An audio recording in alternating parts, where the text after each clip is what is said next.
Hello বন্ধুরা, welcome back to my YouTube channel Zakia's লাইফস্টাইলে আপনাদের সবাইকে স্বাগতম।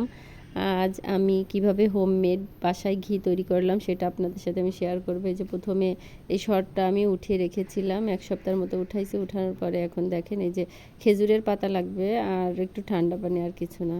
এখন এই খেজুরের পাতাটা দিয়ে এই মাখনটাকে আমি সুন্দর করে ফেটে নিচ্ছি। আর এইভাবে ফেটে নেবেন যখন, তখন দেখবেন যে একটা কালার চেঞ্জ হয়ে যায়, সাদা সাদা কালার চলে আসে। তখন এটা অফ করে এভাবে এই পাতাগুলো সব এক এক করে ফেলে দিতে হবে, যাতে ওর গায়ে একটুও জড়িয়ে না থাকে। আর এভাবে যখন ফেলানো হয়ে যাবে তখন দেখেন স্ট্রাকচারটা ঠিক এরকম আসবে, অনেকটা থকথকে। আর এখন আমি এই যে ঠান্ডা পানিটা দিয়ে দেবো। ঠান্ডা পানিটা দেওয়ার সাথে সাথে উপর থেকে আপনার সুন্দর করে দেখেন মাখনটা উঠে চলে আসছে। আর এভাবে ঠান্ডা পানি অবশ্যই দিবেন। ঠান্ডা পানি না দিলে কিন্তু সাধারণ যে পানি আছে ঘরের টেম্পারেচারে, ওইটা দিলে কিন্তু আপনার এভাবে মাখন উঠবে না। ঠান্ডা পানি দেওয়ার কারণে মাখনটা একদম উঠে চলে আসবে। আর এবার আমি এই মাখনটাকে সুন্দর করে এই যে উঠিয়ে নিচ্ছি একটা বাটিতে।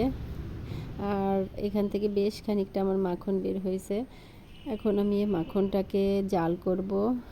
এজন্য একটা কড়াই চুলার উপরে দিয়ে, আর জালটা কিন্তু আস্তে আস্তে করতে হবে। আর এই মাখনটাও দেখতে মাশাআল্লাহ অনেক সুন্দর হয়েছিল। আর এখানে একটু পানি আছে, এই পানিটা ফেলে দিতে হবে, যাতে একটুও পানি না থাকে সেদিকে লক্ষ্য রাখতে হবে। আর এ পর্যায়ে আমি এখন এটাকে জাল করে নেব। আর জাল করে নিলেই তৈরি হয়ে যাবে আমাদের হোমমেড ঘি।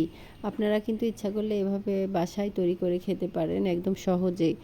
এই যে এখন আমি যে এটা এই যে দিয়ে দিচ্ছি চুলার উপরে, আর জালটা আস্তে আস্তে করে দিব। বেশি জাল দিলে কি হবে, তল থেকে পুড়ে যাবে, আর ঘির যে ফ্লেভারটা ওইটা গ্রানটা ভালো লাগে না খেতে, এজন্য। আর আমি ঘিটা একটু কড়া করব, এজন্য দেখেন এই যে আমার ঘিটার কমপ্লিট।